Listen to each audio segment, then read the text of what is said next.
Best brunch channel ವೀಕ್ಷಿಸುವ ಎಲ್ಲರಿಗೂ ನಮಸ್ಕಾರ. ವೀಕ್ಷಕರೇ, ಇವತ್ತು ನಾನು ಮನೆಯಲ್ಲೇ ಸುಲಭವಾಗಿ ಮಾಡಬಹುದಾದ ವೆಜ್ ಮೊಮೋಸ್ ರೆಸಿಪಿಯೊಂದಿಗೆ ಬಂದಿದ್ದೇನೆ. ಇದರ ಜೊತೆ ನಾನೊಂದು ಸೀಕ್ರೆಟ್ ಆದ ಮೊಮೋಸ್ ಚಟ್ನಿಯನ್ನು ಕೂಡ ಶೇರ್ ಮಾಡಿದ್ದೀನಿ. ಬನ್ನಿ ಈ ರೆಸಿಪಿಯನ್ನು ಹೇಗೆ ಮಾಡ್ತಾರೆ ಅಂತ ನೋಡೋಣ. ಈಗ ಮೊದಲು ಒಂದು ಬೌಲಿಗೆ 2 ಕಪ್ಪಷ್ಟು ಮೈದಾನ ಹಾಕ್ತಿದ್ದೀನಿ. ಇದು ಅಳತೆಯಲ್ಲಿ 200 ಗ್ರಾಮ್ ಇದೆ. ಸ್ವಲ್ಪ ಉಪ್ಪು, ಹಿಟ್ಟಿನ ಜೊತೆ ಉಪ್ಪನ್ನು ಸರಿಯಾಗಿ ಮಿಕ್ಸ್ ಮಾಡೋಣ. ಈಗ ಇದಕ್ಕೆ ಸ್ವಲ್ಪ ನೀರನ್ನು ಹಾಕ್ತಾ ಸ್ವಲ್ಪ ಗಟ್ಟಿಯಾಗಿ ನಾದ್ಕೋಬೇಕು.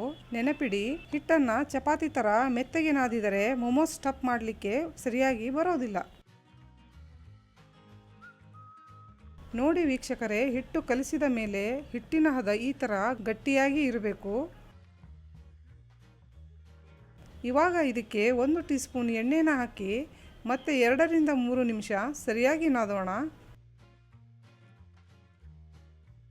ಈಗ ಒಂದು ಲೈಟಾದ ಹಸಿ ಬಟ್ಟೆಯನ್ನು ತಗೊಂಡು ಹಿಟ್ಟಿನ ಮೇಲೆ ಕವರ್ ಮಾಡಿ ಬಾಯಿ ಮುಚ್ಚಿ 20 ನಿಮಿಷ ರೆಸ್ಟ್ ಮಾಡಲು ಬಿಡ್ತೀನಿ. ಈ ಸಮಯದಲ್ಲಿ ಮೊಮೋಸಿಗೆ ಚಟ್ನಿಯನ್ನು ರೆಡಿ ಮಾಡ್ಕೋಬೇಕು. ಅದಕ್ಕೆ ನಾನಿಲ್ಲಿ 10 ರೋಸ್ಟ್ ಮಾಡಿಕೊಂಡ ಹಣ್ಣು ಮೆಣಸು ಹಾಗೂ 2 ಟಮಾಟಿ ರೋಸ್ಟ್ ಮಾಡಿ ಅದರ ಮೇಲಿನ ಸಿಪ್ಪೆಯನ್ನು ತೆಗೆದು ತಗೊಂಡಿದ್ದೀನಿ.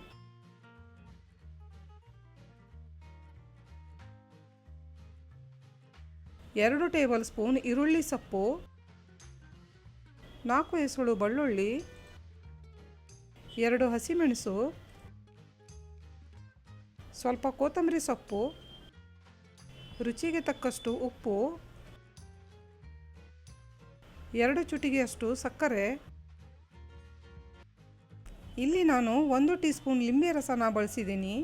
ನಿಮಗೆ ಚಟ್ನಿಯಲ್ಲಿ ಹುಳಿ ಕಡಿಮೆ ಅನಿಸಿದರೆ ಮತ್ತು ಸ್ವಲ್ಪ ಲಿಂಬೆ ರಸನ ಆ್ಯಡ್ ಮಾಡ್ಕೋಬೋದು. ವೀಕ್ಷಕರೇ, ಈಗ ನಮ್ಮ ಮೊಮೋಸಿನ ಸೀಕ್ರೆಟ್ ಚಟ್ನಿ ರೆಡಿಯಾಗಿದೆ. ಮೊಮೋಸಿಗೆ ಸ್ಟಫಿಂಗನ್ನು ರೆಡಿ ಮಾಡ್ಕೋಬೇಕು. ಅದಕ್ಕೆ ಒಂದು ಮಿಕ್ಸಿಂಗ್ ಬೌಲಿಗೆ ಸಣ್ಣಗೆ ಕಟ್ ಮಾಡಿರೋ ಒಂದು ಫುಲ್ ಬೌಲ್ ಕ್ಯಾಬೇಜನ್ನು ಹಾಕ್ತೀನಿ. ಅರ್ಧ ಕಪ್ಪಿನಷ್ಟು ತುರಿದ ಗಜರಿ, ಅರ್ಧ ಕಪ್ ಈರುಳ್ಳಿ ಸೊಪ್ಪು, ಕಟ್ ಮಾಡಿರೋ ಉಳ್ಳಾಗಡ್ಡೆ ಅರ್ಧ ಕಪ್, 1 ಟೇಬಲ್ ಸ್ಪೂನ್ ಸಣ್ಣಗೆ ಕಟ್ ಮಾಡಿರೋ ಬೆಳ್ಳುಳ್ಳಿ, ಅರ್ಧ ಟೇಬಲ್ ಸ್ಪೂನ್ ತುರಿದ ಶುಂಠಿ, ಕರಿಮೆಣಸಿನ ಪೌಡರ್ ಅರ್ಧ ಟೀ ಸ್ಪೂನ್, ಅರ್ಧ ಟೀ ಸ್ಪೂನ್ ಸೋಯಾ ಸಾಸ್. ವೀಕ್ಷಕರೇ, ನಾನು ಉಪ್ಪನ್ನು ಕೊನೆಯಲ್ಲಿ ಸ್ಟಫಿಂಗ್ ಮಾಡುವಾಗ ಹಾಕ್ತೀನಿ. ಇವಾಗಲೇ ಉಪ್ಪನ್ನು ಹಾಕಿದರೆ ಪಲ್ಯ ನೀರು ಬಿಡುತ್ತೆ, ಅದರಿಂದ ಸ್ಟಫ್ ಮಾಡಲಿಕ್ಕೆ ಸರಿಯಾಗಿ ಬರೋದಿಲ್ಲ.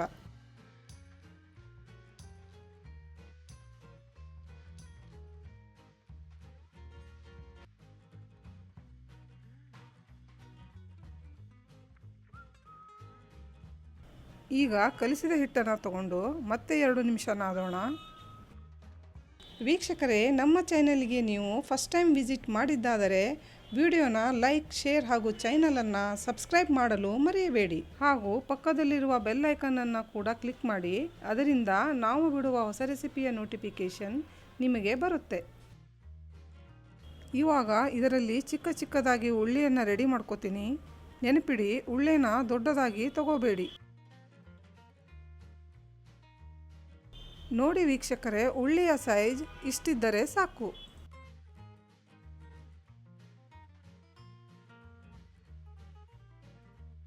ನೀವು ನೋಡ್ಬೋದು, ಇಲ್ಲಿ ಎಲ್ಲ ಉಳ್ಳೆಯನ್ನು ರೆಡಿ ಮಾಡಿದ್ದೀನಿ. ಈಗ ಒಂದು ಬೋಲಿಗೆ ಸ್ವಲ್ಪ ಎಣ್ಣೆನ ಹಚ್ಚಿ 1 ಉಳ್ಳೆಯನ್ನು ಮಾತ್ರ ತಗೊಂಡು ಉಳಿದ ಉಳ್ಳೆಯನ್ನು ಬೋಲಿಗೆ ಶಿಫ್ಟ್ ಮಾಡಿ ಹಸಿ ಬಟ್ಟೆಯಿಂದ ಕವರ್ ಮಾಡ್ತೀನಿ. ಹೀಗೆ ಕವರ್ ಮಾಡೋದ್ರಿಂದ ಉಳ್ಳೆ ಒಣಗೋದಿಲ್ಲ. ಉಳ್ಳೆಗೆ ಸ್ವಲ್ಪ ಮೈದಾ ಹಿಟ್ಟನ್ನು ಹಚ್ಚಿ ತೆಳ್ಳಗೆ ಲಟ್ಸೋಣ.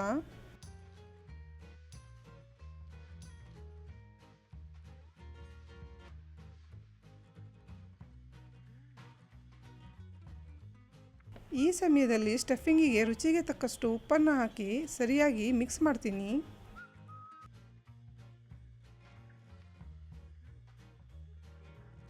ಲಟ್ಟಿಸಿಕೊಂಡ ಹಿಟ್ಟಿಗೆ ಸ್ಟಫಿಂಗನ್ನು ಫಿಲ್ ಮಾಡ್ತೀನಿ. ನೆನಪಿಡಿ, ಇದಕ್ಕೆ ಸ್ಟಫಿಂಗ್ ಕಡಿಮೆನೂ ಆಗಬಾರ್ದು, ತುಂಬ ಜಾಸ್ತಿನೂ ಆಗಬಾರ್ದು. ನೋಡಿ ವೀಕ್ಷಕರೇ, ಈ ಥರ ಹಿಟ್ಟನ್ನು ಸರಿಯಾಗಿ ಪ್ರೆಸ್ ಮಾಡಿ.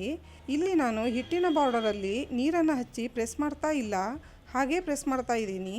ನಿಮಗೆ ಬೇಕಿದ್ದಲ್ಲಿ ಹಿಟ್ಟಿನ ಬಾರ್ಡರಲ್ಲಿ ನೀರನ್ನು ಹಚ್ಚಿ ಕೂಡ ಪ್ರೆಸ್ ಮಾಡ್ಬೋದು. ಈಗ ಮೊಮೋಸಿಗೆ ಈ ಥರ ಶೇಪನ್ನು ಕೊಡೋಣ.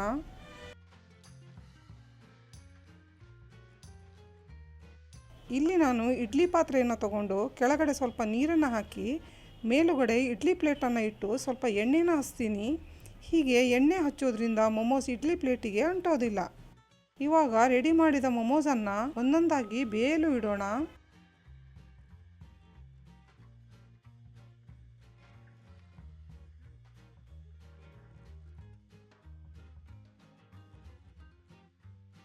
ವೀಕ್ಷಕರೇ, ಈಗ ನಮ್ಮ ರುಚಿಕರವಾದ ವೆಜ್ ಮೊಮೋಸ್ ಚಟ್ನಿಯೊಂದಿಗೆ ಸವಿಯಲು ರೆಡಿಯಾಗಿದೆ.